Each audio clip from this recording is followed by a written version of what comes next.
I'm Sarah, and this is the story of how my life took an unexpected turn. Growing up in Millbrook, a tiny speck on the map that most people have never heard of, I always dreamed of something bigger. Don't get me wrong, Millbrook had its charms, everybody knew everybody, and the annual fall festival was the highlight of our year. But for an ambitious girl like me, it felt suffocating. My parents, Tom and Lisa Thompson, worked hard to give me everything, but they were modest folks who never flaunted their wealth. Money doesn't define a person, Sarah, Dad would always say. It's what you do with it that matters. I was their only child, and they poured all their love and hopes into me. Mom would spend hours helping me with my homework, while Dad taught me the value of hard work by letting me help out at the plant during summers. They were simple people with big hearts, and I loved them for it. But Millbrook was too small for me, so after graduating from high school, I went to college in another city. The 4 years at Westbrook flew by in a blur of classes, part-time jobs, and newfound friendships. I threw myself into my studies, determined to make the most of this opportunity. Graduation day arrived before I knew it. As I stood in my cap and gown, diploma in hand, I caught sight of my parents in the crowd. Dad was beaming with pride, and Mom was dabbing at her eyes with a tissue. I'd done it, I was a college graduate, ready to take on the world. But the real world had other plans. The job market was tough, and despite my degree, I found myself struggling to land a position in my field. After weeks of rejections, I finally got an offer as a secretary assistant at Global Trade Incorporated, a large trading company in the heart of the city. It's not exactly what I studied for, I told my parents over the phone, trying to hide my disappointment. It's a foot in the door, Sarah, Dad reassured me. You've got to start somewhere. Work hard, and opportunities will come. 6 months into my job at Global Trade Incorporated, I had settled into a comfortable routine. Wake up, commute, work, commute, sleep, repeat. It wasn't exactly the glamorous city life I'd imagined, but it was a start. Then, on a particularly dreary Tuesday afternoon, everything changed. I was grabbing a quick coffee at the cafe across from our office building when I quite literally bumped into him. Hot coffee splashed across my blouse, and I let out a yelp of surprise. "Oh God, I'm so sorry," a deep voice exclaimed. I looked up to see a pair of striking green eyes filled with concern. The man they belonged to was tall, impeccably dressed in a tailored suit, with dark hair and a chiseled jawline. He looked like he'd stepped right out of a magazine cover. "It's fine," I mumbled, trying to dab at the stain with a napkin. "It's just a shirt." "Please, let me buy you another coffee," he insisted. "And your dry cleaning bill." "I feel terrible." I was about to refuse when he flashed a charming smile that made my knees weak. "I'm Mark, by the way. Mark Callahan." "Sarah Thompson," I replied, returning his smile. "And okay, you can buy me coffee. But let's skip the dry cleaning drama." We ended up talking for over an hour. Mark was a rising star at a prestigious law firm, charming, funny, and impossibly easy to talk to. By the time I realized I was late getting back to work, we'd already exchanged numbers and made plans for dinner that weekend. Our first date was like something out of a romantic comedy. Mark took me to an exclusive rooftop restaurant with a view of the entire city skyline. The food was exquisite, the wine flowed freely, and the conversation never lagged. As we stood on the terrace afterwards, the city lights twinkling below us, Mark leaned in and kissed me. It was perfect. The weeks that followed were a whirlwind of romantic dates, late-night phone calls, and stolen moments between our busy work schedules. Mark was attentive, generous, and seemed to genuinely care about my thoughts and dreams. As our relationship deepened, I found myself spending more and more time at Mark's luxurious downtown apartment. It was a far cry from my tiny studio, with its sleek modern furniture and state-of-the-art appliances. Sometimes I felt out of place among all the opulence, but Mark always made me feel welcome. 1 year into our relationship, on a weekend getaway to a quaint bed and breakfast in the countryside, Mark got down on one knee and proposed. The ring was enormous, a diamond that caught the light and sparkled like a star. Sarah Thompson, you brought so much joy and love into my life, Mark said, his voice thick with emotion. Will you marry me? For a moment, I was speechless. This was everything I'd ever dreamed of, a handsome, successful man who loved me, offering a life of comfort and security. I pushed the doubts aside and nodded, tears streaming down my face. Yes, Mark. Yes, I'll marry you. As he slipped the ring onto my finger and pulled me into a passionate kiss, I felt like I was floating on air. This was the beginning of my happily ever after, wasn't it? The excitement of our engagement was still fresh when Mark suggested we visit my parents. I want to meet the people who raised such an amazing woman, he said with that charming smile of his. We planned the trip for the following weekend. As we drove into Millbrook, I pointed out familiar landmarks to Mark, the high school where I'd spent my teenage years, the diner where I'd had my first job as a waitress.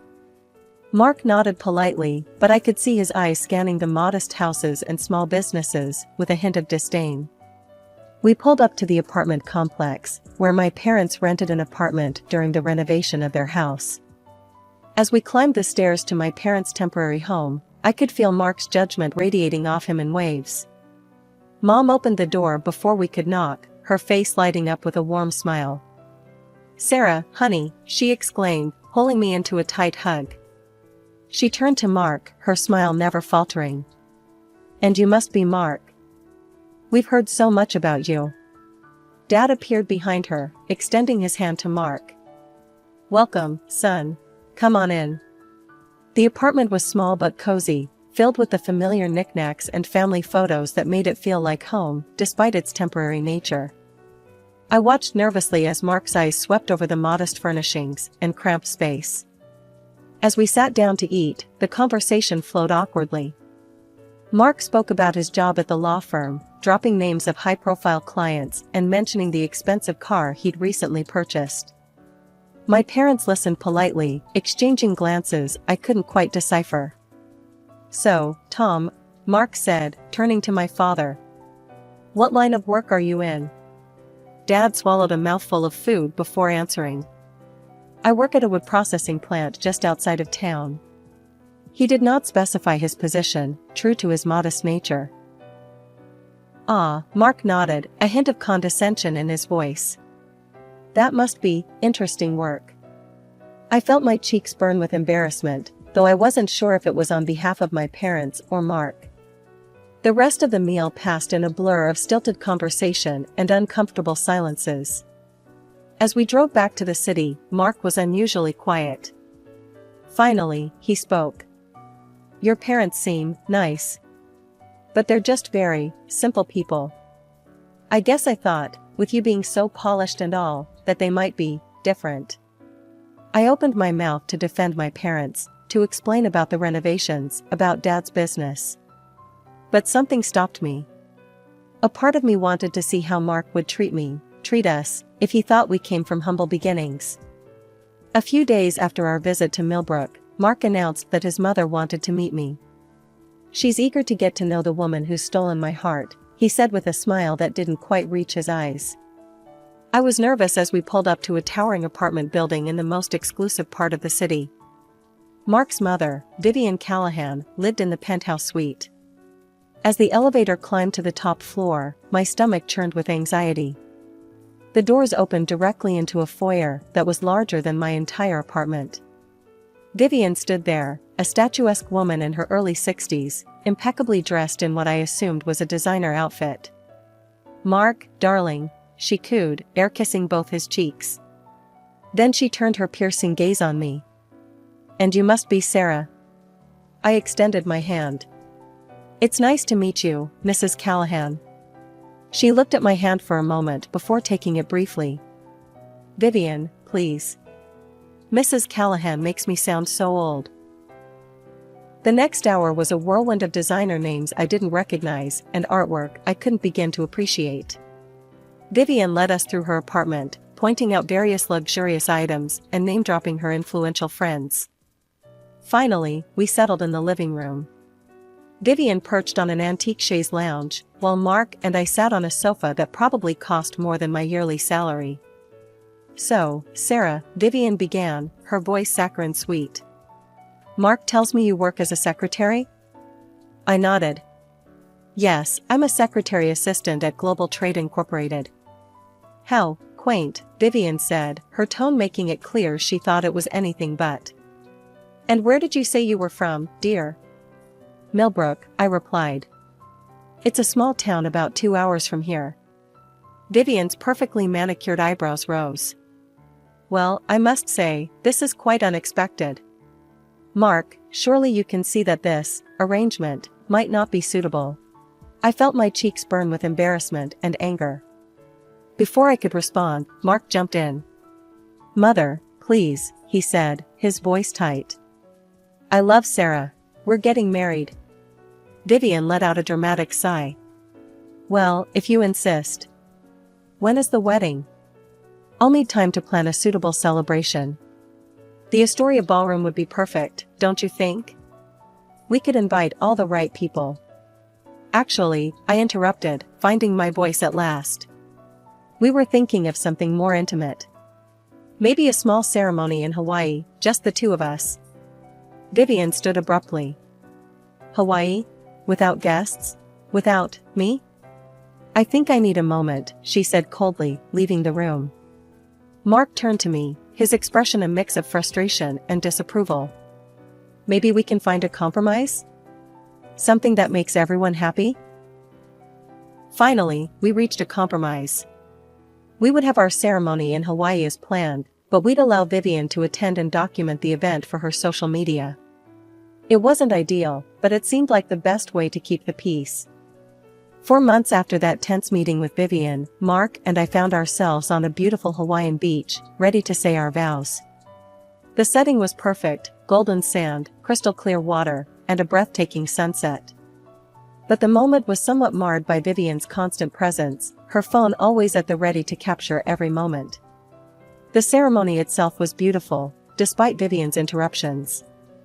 As we exchanged vows, I felt a surge of love for Mark, remembering why I'd agreed to all this in the first place. After the ceremony, Mark pulled me aside. I have something for you, he said, his eyes twinkling. He handed me a small, elegantly wrapped box. Inside was the latest model smartphone, sleek and expensive. Now you'll always be in touch, Mark said with a grin. I forced a smile, trying to ignore the pang of disappointment.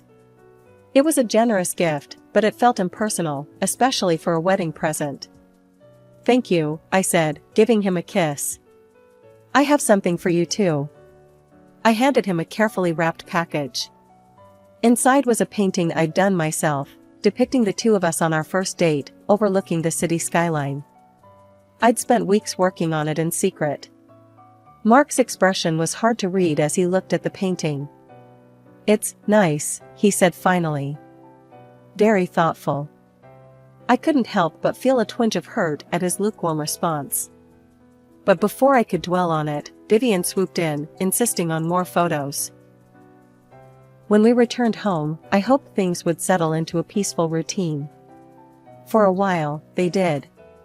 Our life together was filled with love, laughter, and the excitement of building a future together. But as the weeks passed, I began to notice changes. Vivian's influence seemed to grow stronger, even from a distance. She called constantly, and even show up unannounced, critique my housekeeping, and often film her inspections to send to Mark. When I tried to talk to Mark about it, he just shrugged. That's just how Mother is, he said. You need to be softer with her. She means well. Weeks passed, and I found myself increasingly involved in Global Trade Incorporated's operations. One day, our company was on the verge of signing a critically important contract with an Italian firm. As I sat in on the meeting, taking notes as usual, I noticed our hired translator struggling with the complex business terminology. The Italian executives were growing visibly frustrated, and I could see the deal slipping away. Without thinking, I stood up and addressed the room in fluent Italian. Signori, permettetemi di chiarire alcuni punti. I said, smoothly explaining the finer details of our proposal. The room fell silent, all eyes on me. For the next hour, I facilitated the negotiations, switching effortlessly between English and Italian. By the end, we had not only salvaged the deal, but secured even better terms than initially proposed. As the Italian executives left, clearly impressed, my boss, Mr. Johnson, pulled me aside. "Sarah, I had no idea you spoke Italian," he said, his eyes wide with surprise. I smiled sheepishly. "I actually know several languages. I have a degree in international business with a focus on linguistics." Mr. Johnson's eyebrows shot up. "Why on earth are you working as a secretary?" I shrugged, not wanting to get into the complexities of my personal life. It was the position available when I applied. The next morning, I arrived at work to find Mr. Johnson waiting for me. "Sarah, I've been reviewing your file," he said. "Your qualifications are impressive. I'd like to offer you a position as my assistant, with a 2-month probationary period." "What do you say?" I was stunned. Yes, of course. "Thank you, Mr. Johnson." As I settled into my new role, I felt a surge of pride and excitement. Finally, I was using my skills and education to their full potential. That evening, I rushed home, eager to share my good news. "Mark, you won't believe what happened today," I began, launching into the story of the Italian deal and my promotion. To my disappointment, Mark's reaction was lukewarm at best. "That's nice, dear," he said, his attention barely leaving his phone. "But are you sure you want to take on more responsibility at work?" Before I could respond, Vivian's voice cut in. She had let herself in again, unannounced. "A promotion? How suspicious. I wonder what you did to earn that." I felt my face flush with anger and embarrassment. "I earned it through hard work and skill, Vivian. Nothing more." She huffed, clearly unconvinced. "We'll see about that." A few days later, I was in the middle of a staff meeting when a commotion erupted in the office. To my horror, I saw Vivian striding through the cubicles, her sharp eyes darting around. 1, 2, 3, she counted loudly, pointing at my male colleagues. "My goodness, Sarah, you're practically drowning in testosterone here." My coworkers stared in shocked silence as Vivian made her way to Mr. Johnson's office. She peered in, then turned to address the room. "Well, at least the boss is old. Though that doesn't always stop some women, does it?" I felt my carefully constructed professional image crumbling around me. "That's enough," I snapped, my voice shaking with anger. "You need to leave. Now." As security escorted Vivian out, I turned to face my colleagues, their expressions a mix of pity and curiosity. I had never felt so humiliated in my life. The opportunity to escape the suffocating atmosphere at home came unexpectedly when Mr. Johnson asked me to accompany him on a business trip to a neighboring city. We were negotiating a merger with another company, and he wanted me there to assist with the details. The negotiations were intense but exhilarating. After a particularly productive day, our team decided to celebrate with a business dinner at a local restaurant. As we left the restaurant, laughing and discussing our progress, I noticed something odd. A car seemed to be following us, keeping its distance, but always in sight. A chill ran down my spine. "Is everything okay, Sarah?" one of my colleagues asked, noticing my discomfort. I hesitated, not wanting to seem paranoid. "I'm not sure. Would you mind walking me back to the hotel?" As we approached the hotel entrance, the car that had been following us suddenly pulled up. To my horror, Mark and Vivian stepped out, their faces contorted with anger. "I knew it!" Vivian shrieked, pointing an accusing finger at me. "Look at her, gallivanting around with other men." Mark stood there, his face a mask of hurt and betrayal. "How could you, Sarah?" I tried to calm them down, acutely aware of the scene we were causing. "Please, let's discuss this privately. You're embarrassing yourselves." Vivian's eyes flashed dangerously. "Embarrassing ourselves? You're the embarrassment. Just wait until I tell your parents about your behavior. They'll see what kind of daughter they've raised."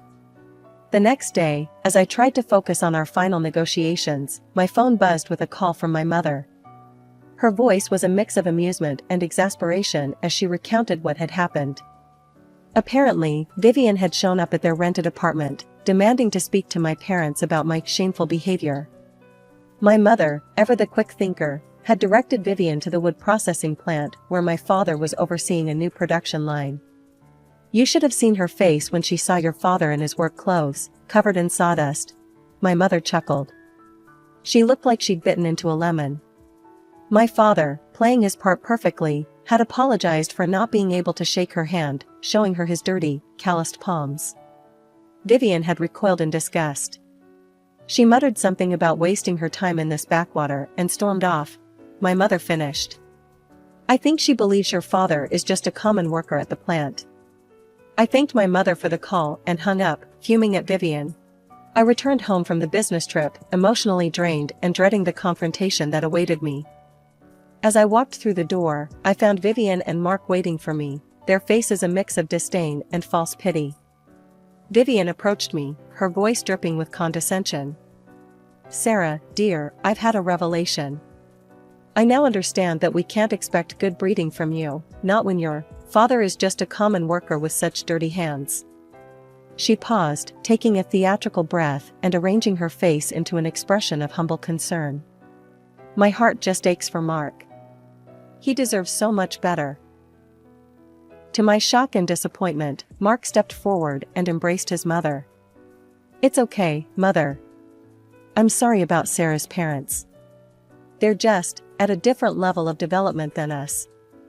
Something snapped inside me. I'd endured months of criticism, manipulation, and disrespect, but this was the final straw. "If I'm so beneath your standards," I said, my voice shaking with anger, "then perhaps we should divorce. Clearly, I'm not the ideal wife you're looking for." Vivian's eyes lit up at my words. "What a splendid idea," she exclaimed, not even trying to hide her glee. I turned to Mark, hoping to see some sign of protest or regret in his eyes. Instead, he just nodded lazily, as if we were discussing something as trivial as what to have for dinner. Without another word, I pulled out my phone and called my mother. "Mom," I said, my voice breaking slightly, "it's over. They want a divorce." "Oh, honey," my mother sighed, her voice a mixture of sadness and resignation. "I can't say I'm surprised. Your father and I are leaving right now. Pack your things and wait for us." As I moved to our bedroom to pack, Vivian followed close behind, her eyes hawk-like as she monitored every item I placed in my suitcase. "That blouse was a gift from Mark," she'd say, or "those earrings belong to our family." I didn't bother arguing. I packed only what I'd brought into the marriage, leaving behind all the expensive gifts and designer clothes that had never felt like me anyway. By the time I heard my parents' car pull up outside, I was ready to leave. As I wheeled my suitcase to the elevator, Mark and Vivian followed, clearly eager to see me go. In the parking lot, I saw my parents' old, beat-up car, the one they kept for sentimental reasons. Mark and Vivian burst into laughter at the sight. "Look at that wreck," Vivian cackled. "It'll probably break down before they make it home." I bit my tongue, resisting the urge to reveal the truth about my family's financial situation. Instead, I watched as my father calmly stepped out of the car, holding a manila envelope. "These are the divorce papers," he said, his voice steady as he handed them to Mark. "You'll find everything in order." Mark's smug smile never faltered as he signed the papers without even reading them. He probably thought he was getting the better end of the deal. As I climbed into the back seat of my parents' car, I felt a strange mix of emotions: relief, sadness, anger, and underneath it all, a growing sense of freedom. The morning after my return to my parents' home, my phone rang. It was Mark, his voice cold and demanding. "I want my wedding gift back," he said without preamble. "The phone I gave you. Return it immediately." I was stunned by his pettiness, but quickly composed myself. "Sure, Mark. I'd be happy to return it. But you'll have to come and get it yourself. I'll text you the address." That evening, I watched from the window as Mark's expensive car pulled up in front of my parents' mansion. He and Vivian stepped out, their jaws dropping as they took in the sprawling estate before them. I couldn't help but chuckle at their confusion. They stood there for several minutes, clearly trying to reconcile what they were seeing with their preconceived notions about my family. Finally, my parents and I emerged from the house, purposely ignoring our unexpected guests. Dad casually pressed a button on his key fob, and the massive garage doors slid open, revealing 3 luxury vehicles. We climbed into the newest model, a car worth more than Mark's annual salary, and smoothly pulled out onto the driveway. Mark and Vivian stood there, slack-jawed. What is this?" Mark stammered. I stepped out of the car, feigning surprise at seeing them. "Oh, hello. Did you need something?" This house. These cars. How?" Vivian sputtered. I smiled sweetly. "Oh, didn't you know? My father owns the wood processing plant. He's also a major commercial real estate developer in the area." Vivian shook her head vehemently. "No, that's impossible. I saw your father in dirty work clothes, with filthy hands." "Ah, yes," I nodded. "You caught him on the day he was personally overseeing the launch of a new production line. It's a tradition of his, to be hands-on with every new project." The realization of their massive misjudgment dawned on Mark's face. In a flash, he turned to his mother, roughly shoving her aside. "You stupid, meddling witch," he shouted. "This is all your fault. Look what you made me lose." He then rushed towards me, falling to his knees. "Sarah, baby, I'm so sorry. I didn't know. Please, give me another chance. We can start over." I felt a wave of disgust wash over me.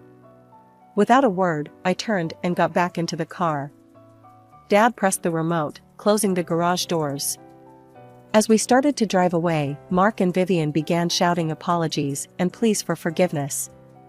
"Dad, could you stop for a moment?" I asked. As the car slowed, I rolled down the window and held out the phone Mark had given me. "I believe you wanted this back," I said coolly. Mark took the phone, his hand trembling. As we drove off, I caught one last glimpse in the side mirror. Mark and Vivian were in a heated argument, their voices carrying faintly on the wind. I leaned back in my seat, feeling a mixture of relief and vindication. The truth was finally out, and with it, the last ties to my old life were severed.